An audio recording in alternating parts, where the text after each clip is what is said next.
Iya, selamat datang di channel Steve Learning Note. Dan pada video ini kita akan mempelajari tentang tips untuk melakukan code review. Nah, ini menjadi penting karena kita perlu fondasi untuk bisa mengatakan bahwa code ini buruk atau baik. Oleh karenanya, kita akan melihat lebih jauh tentang filosofi desain untuk code review. So, let's start it.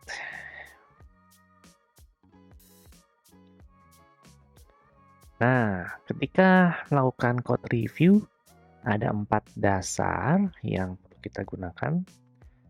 Mereka adalah integrity atau bahasa Indonesianya integritas. Kemudian ada readability atau bahasa Indonesianya keterbacaan.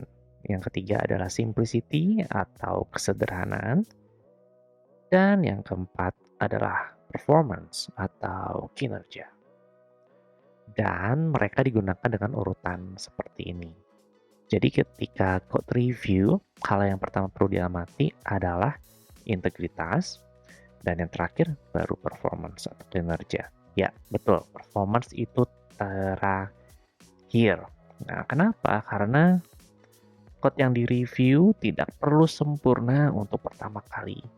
Ya, justru lewat proses code review, lewat proses drafting, yang kita lakukan berulang-ulang, maka kode akan menjadi lebih baik hingga akhirnya nanti siap untuk diluncurkan ke production. Oke, di sini ada quote, "Good engineering is less about finding the perfect solution and more about understanding the trade-offs and being able to explain them." Right? Splendid. Now, kita akan lihat satu persatu mulai dari yang integritas. Integritas atau integrity adalah serius terhadap reliabilitas. Nah, reliabilitas ini maksudnya adalah ketepatan dan keakuratan dari kode yang kita review. Terdapat 2 level integritas, yaitu level makro dan level mikro. Ketika kita menulis kode, sebenarnya yang kita lakukan hanyalah mengalokasikan memori, membaca dari memori, dan menulis ke memori. Nah, dengan konsep seperti itu, maka pada level mikro, integritas adalah keakuratan, konsistensi, dan efisiensi dalam melakukan alokasi memori, membaca memori, dan menulis ke memori. Oleh karena itu, pemilihan tipe data menjadi sangat krusial untuk memastikan kita memiliki integritas di level mikro. Oke? Dan pada level makro, ini berbicara seperti ini. Jadi setiap bug yang mungkin terjadi itu adalah bug karena permasalahan transformasi data atau data transformation. Karena pada umumnya kode yang kita tulis melakukan transformasi data dari satu fungsi ke fungsi lainnya. Jadi kita kayak data science, kita mainin data gitu ya. Jadi integritas pada level makro adalah memastikan transformasi data dari satu fungsi ke fungsi lainnya itu akurat, konsisten, dan efisien sesuai dengan problem apa yang mau kita solve. Oke? Nah, itu adalah 2 level, di level mikro dan di level makro. Nah, pada slide berikutnya saya akan memperlihatkan contoh bagaimana kita bisa memiliki integritas di level makro. Mencapai integritas di level makro salah satunya adalah dengan menulis kode yang lebih sedikit. Nah, loh, kenapa? Karena ada sebuah studi yang menyatakan bahwa rata-rata terdapat 15 hingga 50 bug pada perangkat lunak, pada software, untuk setiap 1000 baris kode yang ditulis. Jadi untuk meminimalisir bug dan meningkatkan integritas dari perangkat lunak, tulislah kode yang lebih sedikit. Oke. Nah, bagaimana caranya menulis kode yang lebih sedikit? Dengan cara menulis kode yang hanya diperlukan pada saat itu saja, atau pada versi dari produk yang kita buat pada saat itu. Karena menulis kode lebih dari yang dibutuhkan akan berakibat yang pertama adalah ugly code, ya, kode dengan kualitas yang buruk. Maksudnya adalah membuka peluang untuk sebuah bug bersembunyi dalam code tersebut. Dan alasan yang kedua adalah large code, jumlah kode yang banyak, menyebabkan tes yang tidak sesuai atau tidak selesai maksud saya, atau tidak tercover oleh tes. Jadi engineer bisa berasumsi, ini code-nya belum dipakai, jadi tesnya ya nggak apa-apalah, belum lengkap juga gitu ya. Nah, justru disitulah biasanya bisa sebuah bug itu bersembunyi, guys. Jadi tulislah lebih sedikit kode. Nah, contoh lain atau tips lain untuk mencapai integritas di level makro adalah error handling. Mencapai integritas dengan penanganan kesalahan yang baik. Penanganan kesalahan harus dilakukan berulang-ulang atau bahasa Inggrisnya itu tedious, hingga terasa membosankan. Iya, betul. Karena kita perlu selalu berpikir apa yang terjadi jika kesalahan terjadi di setiap kode yang kita tulis. Jadi kalau misalnya error di bagian sini, kita harus ngapain ya? Behavior-nya bakal apa? Kalau ada error di bagian sini, harus ngapain ya?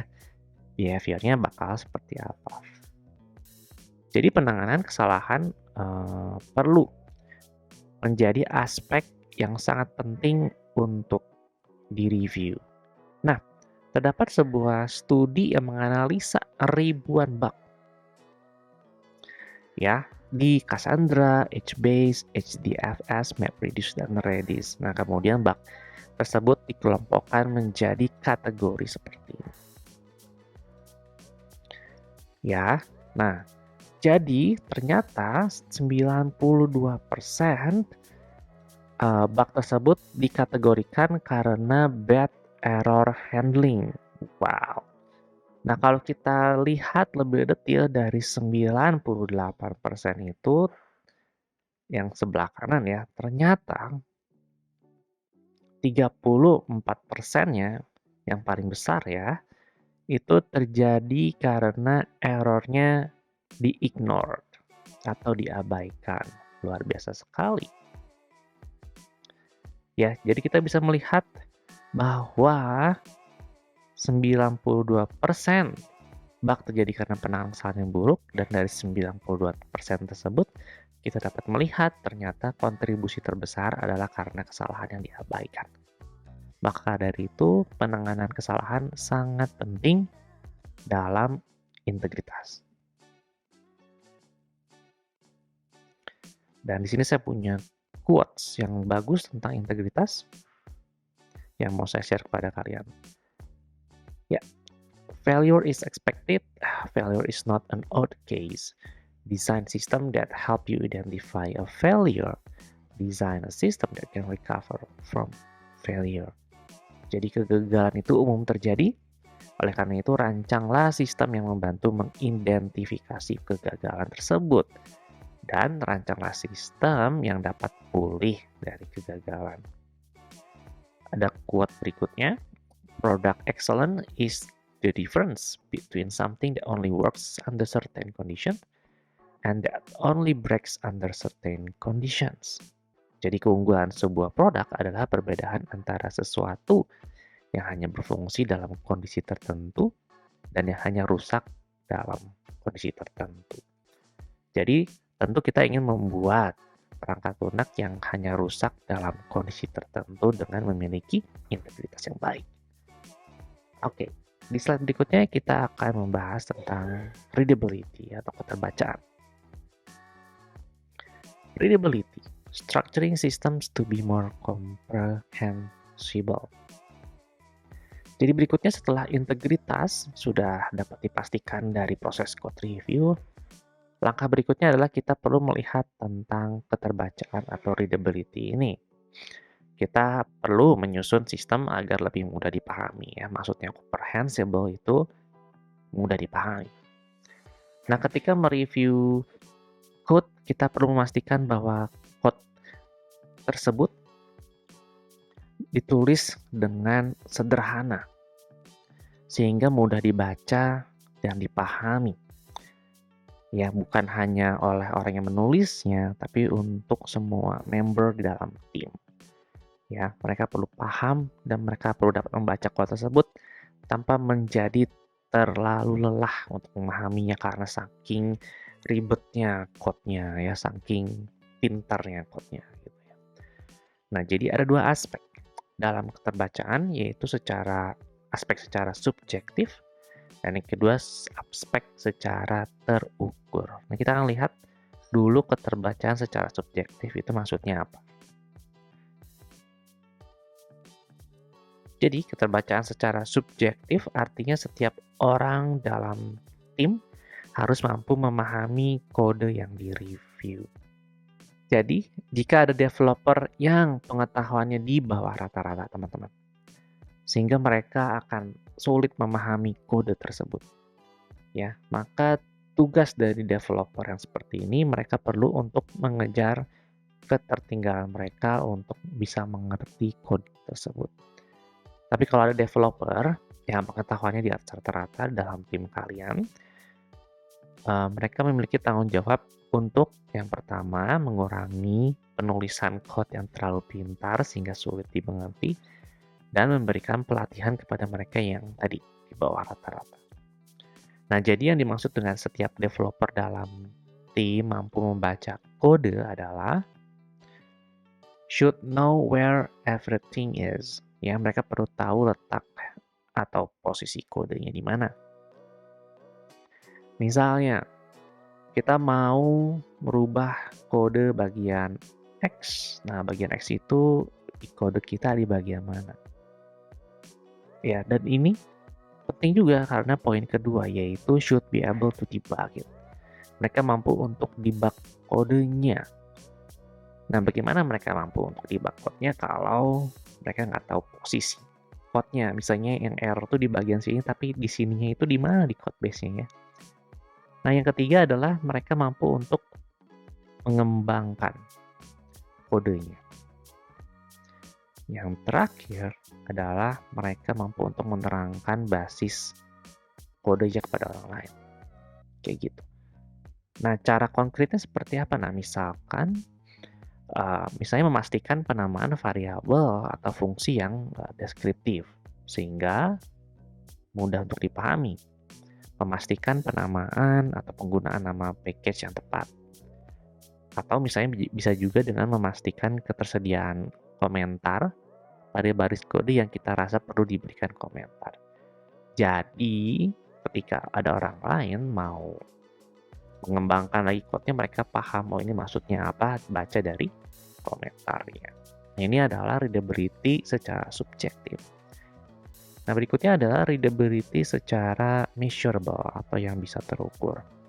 Artinya kode yang direview tidak menutupi cost, not hiding the cost, tidak menutupi biaya gitu ya secara harfiah bahasa Indonesianya. Nah, maksudnya apa dengan tidak menutupi cost-nya? Yang pertama adalah avoid the habit of creating layers of generic abstractions. Ya, hindarilah penulisan abstraksi kode di atas abstraksi lain, jadinya terlalu banyak abstraksi yang mungkin tidak perlu ya. Karena akan menutupi kode yang sebenarnya di bawah abstraksi itu. Jadi sulit untuk didebak, teman-teman. Ya, yang kedua adalah avoid creating code that has no predictability. Hindarilah penulisan code yang tidak dapat diprediksi sifatnya. Nah, maka dari itu Fondasi pertama adalah integritas ya, bukan readability, teman-teman. Artinya seorang software engineer tidak perlu ketika mereka mulai coding itu langsung mikirin tentang generics, abstraksi. Takutnya terlalu berlebihan, tidak perlu. Ya langsung ke konkret solutionnya aja dulu ya. Baru kalau dirasa butuh di step kedua, readability, baru bikinlah generics atau abstraksi sesuai dengan kebutuhan ya. Kayak gitu. Jadi percuma jika kode yang ditulis itu dapat berjalan dengan cepat, tapi tidak ada seorang pun yang dapat memahami dan memelihara kode tersebut. Oke, nah kita akan lanjut ke fondasi berikutnya, yaitu tentang kesederhanaan ya teman. Nah kita masuk ke fondasi berikutnya yaitu simplicity. Ya, setelah selesai dengan keterbacaan atau readability, maka peluang berikutnya yang kita bisa cek adalah memberikan atau membuat code tersebut lebih sederhana. Ya, lebih sederhana. Karena tapi kesederhanaan itu sulit ya, makanya di sini bilang complicated to build ya. Sulit untuk dibuat dan dikembangkan dengan baik. Ya, rumit gitu. Karena kenapa? Karena sulit untuk menyembunyikan kompleksitas dari sesuatu yang sudah kompleks. Makanya kalau buat saya simplicity ini opsional, teman-teman.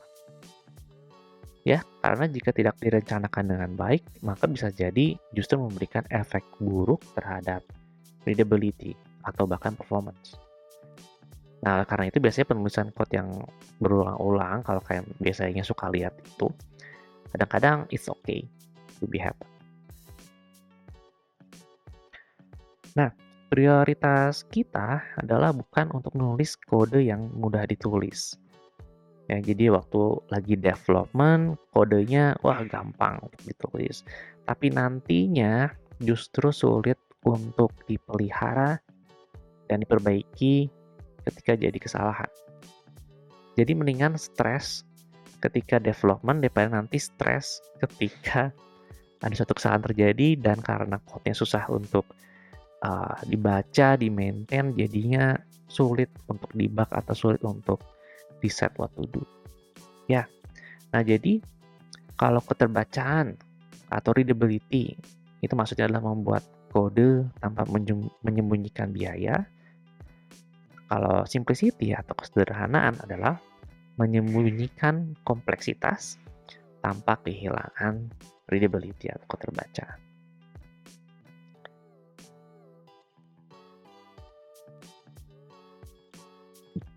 Oke.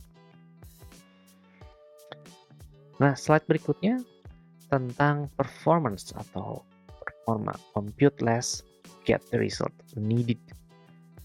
Ya. Nah, penting performa itu penting. Ya, tapi bukan prioritas utama. Ya, ingat prioritas utama kita adalah integritas. Nah, jadi kita perlu tahu apakah performa dari code kita itu berjalan cukup cepat atau enggak. Itu perlu tahu, tapi bukan prioritas utama. Ya, dan kita hanya mengetahui hal ini setelah kita memiliki kode yang sudah berjalan saja yang bisa kita tes, ya. Kita jalankan perangkat lunaknya dan kita lakukan validasi apakah memang perlu untuk di-improve performance-nya. Makanya integritas nomor 1. Jadi prioritas utama tetap berupa integritas, teman-teman. Nah, untuk memiliki performa yang baik, maka kode perlu dapat berjalan dengan efisien. Ya, nah caranya adalah dengan menulis kode yang secara mekanis bersimpati dengan runtime, sistem operasi, dan perangkat lunak. Ya, mencapai performa yang baik dengan menulis kode lebih efisien dengan tetap berada dalam idiom dari programming language yang kalian pakai atau dalam kerangka bahasa pemrograman yang kalian pakai. Ya, kalau kalian pakai Go, best practice-nya seperti apa, kalian pelajari dan pakai itu. dan juga true kalau kalian pakai bahasa pemrograman lainnya. Right, ada aturan seputar performance ya, aturan dari mereview tentang performance. Yang pertama adalah jangan menebak tentang performa dari kode yang ditulis. Ya, jangan nebak-nebak.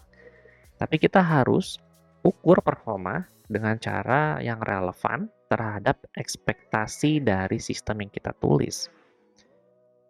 Dan lakukanlah profiling untuk mengetahui performa dari sistem untuk menentukan apakah penting untuk diimprove. Ya enggak? Dan yang terakhir adalah setelah diukur performanya dan diimprove, lakukanlah pengujian untuk memvalidasi apakah improvement yang dilakukan dapat meningkatkan performa atau tidak.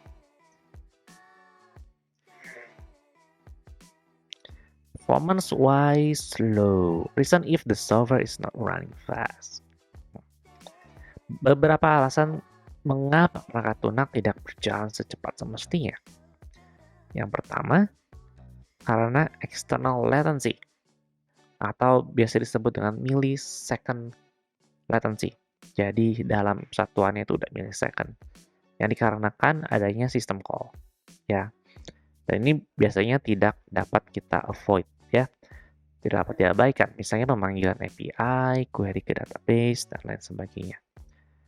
Yang kedua adalah internal latency atau microsecond latency yang dapat disebabkan oleh salah satunya adalah karena garbage collector. Kalau bahasa pemrograman kalian menggunakan garbage collector, karena multi-threaded software, teknik-teknik sinkronisasi dan orkestrasi ya, karena kalau kalian melakukan multi-threaded ada yang namanya context ada yang namanya context switching, dan itu juga mengakibatkan latency. Teknik synchronization, waiting itu juga menyebabkan latency ya. Kemudian yang ketiga adalah bagaimana cara kita mengakses data dalam memori di mesin. Bagaimana kita cara mengakses sebuah array, sebuah map hash, dan lain sebagainya. Dan terakhir adalah efisiensi dari algoritma, yang biasanya bukan menjadi sebuah masalah, karena biasanya mesin-mesin sekarang udah cepet-cepet bro. Ya kan, efisiensi dari algoritma ini biasanya perlu menjadi perhatian kalau algoritmanya harus dijalankan di tight loop, ya, di dalam loop yang terus dilakukan berulang-ulang, baru kita harus mikirin efisiensi dari algoritma. Oke, kita masuk ke slide terakhir, slide rangkuman. Nah, ketika kita melakukan review, ada 4 basis yang digunakan sebagai dasar dalam menentukan kode yang baik atau yang buruk. Mereka adalah integritas, keterbacaan, kesederhanaan, dan kinerja. Fokus pertama adalah integritas, di mana memastikan bahwa yang ditulis sudah sesuai dan akurat dari apa yang ingin kita buat. Ya. Nah, setiap kode yang kita tulis, setiap keputusan yang kita ambil akan selalu ada harga yang dibayar. Oleh karena itu, seorang software engineer perlu memahami setiap dampak dari keputusan yang diambil. Terima kasih sudah belajar bersama saya. Sampai bertemu di video pembelajaran berikutnya. Bye.